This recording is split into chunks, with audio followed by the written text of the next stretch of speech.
So ವೀಕ್ಷಕರೇ, welcome back to another video. ಸದ್ಯ ಈಗ ಬಿಗ್ ಬಾಸ್ ಕಡೆಯಿಂದ ಒಂದು ಪ್ರೋಮೋ ಅಪ್ಡೇಟ್ ಮಾಡಿದ್ದಾರೆ. ಫಸ್ಟ್ ಇಲ್ಲಿ ಪ್ರೋಮೋ ನೋಡ್ಬಿಡೋಣ. ಅಸುರ ಸರ್ವೋಚ್ಚ ಅಧಿಪತಿ.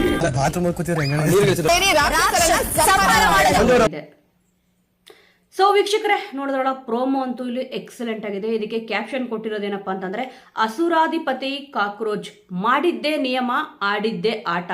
ಸದ್ಯ ಈಗ ಅವರು ಸಿನಿಮಾಗಳಲ್ಲಿ ವಿಲ್ಲನ್ ರೋಲ್ ಅಲ್ಲಿ ಕಾಣಿಸ್ತಾ ಇದ್ರು. ಈಗ ಬಿಗ್ ಬಾಸ್ ಮನೆಯಲ್ಲೂ ಕೂಡ ಅದೇ ರೀತಿಯಾದ ಒಂದು ಪಾತ್ರ ಕೊಟ್ಟಿದ್ದಾರೆ. ಆಲ್ಮೋಸ್ಟ್ ವಿಲ್ಲನ್ ಕ್ಯಾರೆಕ್ಟರ್ ಅಲ್ಲಿ ತುಂಬಾ ಜನ ಇಷ್ಟಪಟ್ಟಿದ್ದಾರೆ. ಈ ಒಂದು ಕ್ಯಾರೆಕ್ಟರ್ ಏನ್ ಕೊಟ್ಟಿದ್ದಾರೆ ಅವ್ರಿಗೆ ಹೇಳಿ ಮಾಡಿಸ್ದಂಗೆ ಇದೆ. ಸದ್ಯ ಈ ಒಂದು ಕ್ಯಾರೆಕ್ಟರ್ನ ಅವರು ಯಾವ ರೀತಿಯಲ್ಲಿ ನಿಭಾಯಿಸ್ತಾರೆ ಅಂತ ಅಂದ್ಬಿಟ್ಟು ಈಗ ವಾರ ಪೂರ್ತಿ ಅಂತೂ ಇದ್ದೇ ಇರುತ್ತೆ. ಯಾವ ರೀತಿ ನಿಭಾಯಿಸ್ತಾರೆ ಅಂತ ಹೇಳ್ಬಿಟ್ಟು ನೋಡಬೇಕಿದೆ.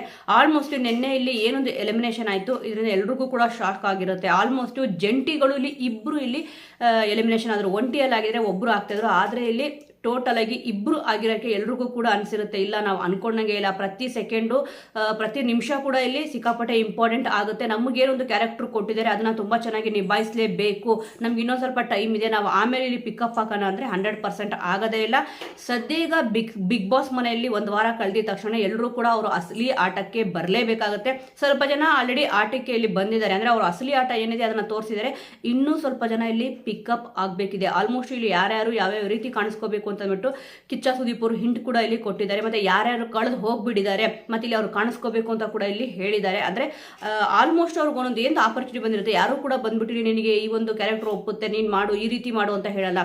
ಇಲ್ಲಿ ಸಿಕ್ಕಿರೋ ಟೈಮಲ್ಲೇ ನಮಗೊಂದು ಆಪರ್ಚುನಿಟಿ ಏನು ಸಿಕ್ಕಿದೆ ಅಲ್ಲಿ ನಾವೇ ಒಂದು ಏನಾದರೂ ಒಂದು ಕಾನ್ಸೆಪ್ಟ್ನ ಕ್ರಿಯೇಟ್ ಮಾಡಿಕೊಂಡು ಮಾಡಬೇಕಾಗುತ್ತೆ. ಇಲ್ಲಿ ಯಾವ ರೀತಿಯಾಗಿ ಮಾಡ್ತಾರೆ ಅಂತ ಕೂಡ ಇಲ್ಲಿ ಕಾದು ನೋಡಬೇಕಿದೆ. ಸದ್ಯ ಇವಾಗ ಬಿಟ್ಟಿರೋ ಪ್ರೋಮೋ ಅಂತೂ ನಿಜವಾಗ್ಲೂ ಕೂಡ ಬಿಗ್ ಬಾಸ್ ಮನೆಯಲ್ಲಿ ಈಗ ಒಂದು ವಾರ ನಾವು ಏನು ನೋಡಿದ್ವೋ ಅದಕ್ಕಿಂತ ತುಂಬಾ ಚೆನ್ನಾಗಿ ಈ ವಾರ ಇರುತ್ತೆ ಅಂತ ಕೂಡ ಇಲ್ಲಿ ಅನ್ನಿಸ್ತದೆ. ಸೊ ವೀಕ್ಷಕರೇ, ಸದ್ಯ ಈಗ ಅಸುರಾಧಿಪತಿ ಕಾಕ್ರೋಚ್ ಅವರು ಮಾಡಿದ್ದೇ ನಿಯಮ ಆಗಿದೆ ಬಿಗ್ ಬಾಸ್ ಮನೆಯಲ್ಲಿ. ಇಲ್ಲಿ ಅವರು ಫಸ್ಟ್ ಬಂದ ಪ್ರಮೋದಲ್ಲಿ ಏನಪ್ಪ ಹೇಳೋದು ಅಂತಂದ್ರೆ, ನಾನು ಯಾವಾಗಲೇ ಬಂದರೂ ಕೂಡ ಇಲ್ಲಿ ಕೂತಿರೋರೆಲ್ಲ ಎದ್ದು ನಿಂತ್ಕೋಬೇಕು ಅಂತಂದ್ಬಿಟ್ಟು ಹೇಳ್ತಾರೆ. ಇದು ಅಸುರರಿಗೆ ಇರೋ ಲಕ್ಷಣನೇ. ಆಲ್ಮೋಸ್ಟ್ ಇವಾಗ ಅಸುರರು ಅಂತಂದ್ರೆ ಸ್ವಲ್ಪ ರಾಕ್ಷಸ ಗುಣಗಳು ಇದ್ದೇ ಇರುತ್ತೆ. ಇಲ್ಲಿ ಅಸುರರು ಆ ರೀತಿ ಅದೇ ಕರುಣೆ ಕನಿಕರ ಅನ್ನೋದು ಏನಿರುತ್ತೆ, ಆ ಕರುಣೆ ಕನಿಕರ ಇಲ್ಲಿ ಇರೋದೇ ಇಲ್ಲ. ಅದೇ ರೀತಿ ಇಲ್ಲಿ ಮಾಡಬೇಕಾಗುತ್ತೆ. ಆಲ್ಮೋಸ್ಟ್ ಅವ್ರೇನು ಅನ್ಕೊಂಡ್ಬಿಡ್ತಾರೆ, ಇವ್ರೇನು ಅನ್ಕೊಂಡ್ಬಿಡ್ತಾರೆ ಅಂತ ಅಂದ್ಬಿಟ್ಟು ಅನ್ಕೊಂಡ್ರೆ ಇಲ್ಲಿ ಈ ಒಂದು ಕಾನ್ಸೆಪ್ಟ್ನ ನಾವು ನೋಡೋಕ್ಕೆ ಸಿಗದೇ ಇಲ್ಲ. ಬಟ್ ಕ್ಯಾರೆಕ್ಟರ್ ಏನಿರುತ್ತೆ ಇಲ್ಲಿ ಕಿಚ್ಚ ಸುದೀಪ್ ಅವರದ್ದು, ಅದು ಪಾಸಿಟಿವ್ ಆಗಿರ್ಬೋದು, ನೆಗೆಟಿವ್ ಆಗಿರ್ಬೋದು. ಅಶ್ವಿನಿ ಗೌಡ ಅವ್ರು ಹೇಳಿದಾಗ ಇಲ್ಲಿ ಅದೇ ಹೇಳಿರೋದು. ಕಿಚ್ಚ ಸುದೀಪ್ ಅವರು ಅದನ್ನೇ ಹೇಳಿದ್ರು, ಪಾಸಿಟಿವ್ ಆಗಲಿ ನೆಗೆಟಿವ್ ಆಗಲಿ ಒಟ್ಟಿನಲ್ಲಿ ನಿಮಗೆ ಕೊಟ್ಟಿರೋ ಕ್ಯಾರೆಕ್ಟರ್ ನೀವು ನೀಟಾಗಿ ನಿಭಾಯಿಸಬೇಕು ಅಂತ ಹೇಳ್ಬಿಟ್ಟು ಅದೇ ರೀತಿ ಇಲ್ಲಿ ಕಾಕ್ರೋಚ್ ಅವರು ಕೂಡ ಇಲ್ಲಿ ಮಾಡ್ತಿರೋದು. ನಾನು ಬಂದಿದ್ದ ತಕ್ಷಣ ನೀವು ಎದ್ದು ನಿಂತ್ಕೋಬೇಕು ಅಂತ ಕೂಡ ಇಲ್ಲಿ ಹೇಳಿದ್ರು. ಮತ್ತೆ ಇಲ್ಲಿ ಕ್ರೂರತ್ವನ ಇಲ್ಲಿ ತೋರಿಸ್ಬೇಕಾಗುತ್ತೆ ಈ ಒಂದು ಕ್ಯಾರೆಕ್ಟರ್ ಅಲ್ಲಿ. ಸದ್ಯ ಈಗ ಯಾವ ರೀತಿ ಕ್ರೂರತ್ವ ತೋರಿಸ್ತಾರೆ ಅಂತ ಕೂಡ ಇಲ್ಲಿ ನೋಡ್ಬೇಕಿದೆ. ಇಲ್ಲಿ ಎದ್ದು ನಿಂತ್ಕೊಳ್ಳಿ ಅಂತ ಅಂದ್ಬಿಟ್ಟು ಹೇಳ್ತಾರಲ್ಲ, ಆವಾಗ ಇಲ್ಲಿ ಹೇಳ್ತಾರೆ ಗಿಲ್ಲಿಯವರು ಮತ್ತು ಇಲ್ಲಿ ಗಿಲ್ಲಿಯವರು ಹೇಳ್ತಾರೆ, ನಾವು ಇಲ್ಲಿ ಬಾತ್ರೂಮಲ್ಲಿ ಇದ್ದಾಗ ಅಲ್ಲೂ ಕೂಡ ಎದ್ದು ನಿಂತ್ಕೊಳ್ಳೋಕೆ ಆಗುತ್ತಾ ಅಂತ ಅಂದ್ಬಿಟ್ಟು ಇಮ್ಮಿಡಿಯೇಟ್ ಆಗಿ ಇಲ್ಲಿ ಆದೇಶ ಕೂಡ ಇಲ್ಲಿ ಕೊಡ್ತಾರೆ, ಇವ್ರನ್ನ ಸ್ವಿಮ್ಮಿಂಗ್ ಪೂಲ್ ಬಿಸಾಕಿ ಅಂತ ಅಂದ್ಬಿಟ್ಟು ಅಲ್ಲಿ ಸ್ವಿಮ್ಮಿಂಗ್ ಪೂಲ್ಗೂ ಕೂಡ ಇಲ್ಲಿ ಬಿಸಾಕ್ತಾರೆ. ಮತ್ತೆ ಯಾರ್ಯಾರು ಸಣ್ಣ ಪುಟ್ಟು ತಪ್ಪುಗಳು ಮಾಡ್ತಾರೋ ಅವಾಗ ಇಲ್ಲಿ ಬಸ್ಕಿ ಹೊಡೀರಿ ಅಂತ ಕೂಡ ಇಲ್ಲಿ ಹೇಳ್ತಾರೆ. ಬಸ್ಕಿನೂ ಕೂಡ ಇಲ್ಲಿ ಹೊಡಿಸ್ತಾರೆ. ನಿನ್ನೆ ಮನೆಗೆ ಎಂಟ್ರಿ ಕೊಟ್ಟಿರೋ ರಕ್ಷಿತಾ ಅವ್ರಿಗೂ ಕೂಡ ಇಲ್ಲಿ ಬಸ್ಕಿ ಓಡಿಸ್ತಾ ಇದ್ದಾರೆ. ಅದೊಂದು ಪ್ರೋಮೋ ಕೂಡ ಇಲ್ಲಿ ಕಾಣಿಸ್ತಿದೆ. ಪ್ರತಿಯೊಬ್ಬರು ಕೂಡ ಇಲ್ಲಿ ಒಂದು ಕ್ಯಾಮ್ರಾದಲ್ಲಿ ಕಾಣಿಸ್ತಾ ಇದ್ದಾರೆ. ಯಾರಿಗೂ ಕೂಡ ಇಲ್ಲಿ ಕ್ಯಾಮ್ರಾ ಕೊಟ್ಟಿಲ್ಲ, ಅವ್ರಿಗೊಂದು ಫೇಮ್ ಸಿಗ್ಬೇಕಲ್ಲ, ಆ ಒಂದು ಫೇಮ್ ಸಿಕ್ಕಿಲ್ಲ ಅಂತ ಹೇಳೋಕ್ಕಾಗಲ್ಲ. ಎಲ್ಲದರಲ್ಲೂ ಕೂಡ ಕಾಣಿಸ್ತಾ ಇದ್ದಾರೆ, ಎಲ್ಲರಿಗೂ ಕೂಡ ಸಿಕ್ಕಿದೆ. ಬಟ್ ಅವರು ಆ ಒಂದು ಕ್ಯಾರೆಕ್ಟರ್ ಏನು ಕೊಟ್ಟಿದ್ದಾರೆ ಅದನ್ನ ಯುಟಿಲೈಸ್ ಮಾಡ್ಕೊಂಡು ತುಂಬಾ ಚೆನ್ನಾಗಿ ಮಾಡಿದ್ರೆ ಚೆನ್ನಾಗಿರುತ್ತೆ. ಗಿಲ್ಲಿಯವರಂತೂ ತುಂಬಾ ಚೆನ್ನಾಗಿ ಮಾಡ್ತಾ ಇದ್ದಾರೆ, ಅವ್ರ ಬಗ್ಗೆ ಎರಡು ಮಾತೇ ಇಲ್ಲ. ಮಿಕ್ಕಿರೋರು ಮಂಜು ಭಾಷಣ ಇರ್ಬೋದು, ಜಾನ್ವಿ ಅವ್ರಿಗಂತೂ ಇಲ್ಲಿ ಗುಂಪಲ್ ಗೋವಿಂದ ಅಂತ ಅಂದ್ಬಿಟ್ಟು ಹೇಳಿದ್ರು.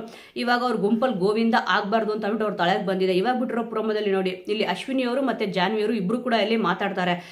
ರಾಕ್ಷಸನ್ನ ನಾವು ಸಂಹಾರ ಮಾಡೋಣ ಅಂತಂದ್ಬಿಟ್ಟು ಇಲ್ಲಿ ಹೇಳ್ತಾರೆ. ಅದಕ್ಕೋಸ್ಕರನೇ ಇಲ್ಲಿ ಕಾಕ್ರೋಚ್ ಅವರು ಹೇಳ್ತಾರೆ ಸಂಜೆವರೆಗೂ ಅವ್ರಿಗೆ ಊಟ ಕೊಡಬೇಡಿ ಅಂತ ಅಂದ್ಬಿಟ್ಟು. ಸದ್ಯ ಈ ಒಂದು ಆದೇಶನ ಇಲ್ಲಿ ಅವರು ಪಾಲನೆ ಮಾಡ್ತಾರಾ ಏನ್ ಮಾಡ್ತಾರ ಅಂತ ಕಾದು ನೋಡ್ಬೇಕಿದೆ. ಆಲ್ಮೋಸ್ಟ್ ರಾಕ್ಷಸರು ಏನೇ ಒಂದು ಆದೇಶ ಕೊಟ್ಟರು ಕೂಡ ಇಲ್ಲಿ ಇವ್ರು ಅಸುರರು ಅಂತ ಇದ್ದಾರ ಏನಂತ ಗೊತ್ತಿಲ್ಲ, ಬಟ್ ರಾಕ್ಷಸರು ಅಂತ ಅಂದ್ಬಿಟ್ಟು ಇಲ್ಲಿ ರಾಕ್ಷಸರನ್ನ ಸಂಹಾರ ಮಾಡಬೇಕು ಅಂತ ಅಂದ್ಬಿಟ್ಟು ಅಶ್ವಿನಿಯವರು ಜಾನ್ವಿಯವರು ಹೇಳ್ತಾರೆ. ಒಂದು ವೇಳೆ ಇವರು ಸಂಹಾರ ಮಾಡ್ತಾರಾ ಅಥವಾ ಇಲ್ಲಿ ಕಾಕ್ರೋಚ್ ಹೇಳಿದನ ನಿಯಮ ಪಾಲಿಸ್ತಾರ ಅಂತ ಕೂಡ ಇಲ್ಲಿ ನೋಡಬೇಕಿದೆ. ಪಾಲಿಸಲ್ಲ ಅಂತ ಅಂದ್ಬಿಟ್ಟು ಅನಿಸ್ತದೆ.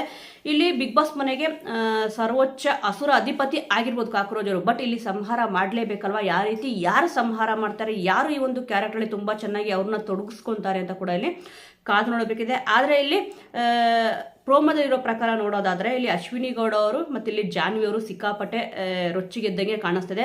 ಅಶ್ವಿನಿ ಗೌಡ ಅವರಂತೂ ಮೊದಲನೇ ವಾರ ಸಿಕ್ಕಾಪಟ್ಟೆ ಚೆನ್ನಾಗಿ ಆಡಿದ್ರು. ಆದರೆ ಇಲ್ಲಿ ತುಂಬಾ ಗುಂಪಲ್ಲಿ ಗೋವಿಂದ ಆಗಿದ್ದಾರಪ್ಪ ಅಂತಂದರೆ ಜಾನ್ವಿ ಅವರು ಸ್ವಲ್ಪ ಇವಾಗ ಟೇಕಪ್ ಆಗ್ತಿದ್ದಾರೆ. ಪಿಕಪ್ ತೊಗೊಂಡ್ರೆ ಇಲ್ಲಿ ಅವರು ಕೂಡ ಉಳಿಯೋಕ್ಕೆ ಸಾಧ್ಯ ಅಂತ ಅವ್ರಿಗೂ ಕೂಡ ಗೊತ್ತಾಗಿದೆ. ಸದ್ಯ ಪ್ರೋಮೋ ನೋಡಿ ತುಂಬಾ ಚೆನ್ನಾಗಿದೆ ಅಂತ ಕೂಡ ಇಲ್ಲಿ ಅನ್ನಿಸ್ತದೆ. ಈಗ ಅಸುರ ಸರ್ವೋಚ್ಚ ಅಧಿಪತಿ ಬಂದುಬಿಟ್ಟು ಕಾಕ್ರೋಜ್ ಅವರು ಆಗಿದ್ದಾರೆ. ಸೊ ವೀಕ್ಷಕರೇ, ಸದ್ಯ ಈ ಒಂದು ಪ್ರೋಮೋ ನೋಡಿ ನಿಮಗೆ ಏನನ್ನಿಸ್ತು, ಈ ಒಂದು ಕಾನ್ಸೆಪ್ಟ್ ಹೇಗಿದೆ, ಇದರಲ್ಲಿ ಯಾರು ತುಂಬ ಚೆನ್ನಾಗಿ ಬೆಟರ್ ಆಗಿ ಪರ್ಫಾರ್ಮೆನ್ಸ್ ನೀಡಬಹುದು ಅಂತ ಅಂದ್ಬಿಟ್ಟು ನಿಮಗೆ ಅನ್ನಿಸ್ತದೆ ಅನ್ನೋದನ್ನ, ನಿಮ್ಮ ಸಪೋರ್ಟ್ ಯಾರಿಗೆ ಅನ್ನೋದನ್ನು ಕೂಡ ಮಿಸ್ ಮಾಡದೆ ಕಮೆಂಟ್ ಮೂಲಕ ತಿಳಿಸಿ. ಮುಂದಿನ ವಿಡಿಯೋದೊಂದಿಗೆ ಮತ್ತೆ ಸಿಗೋಣ.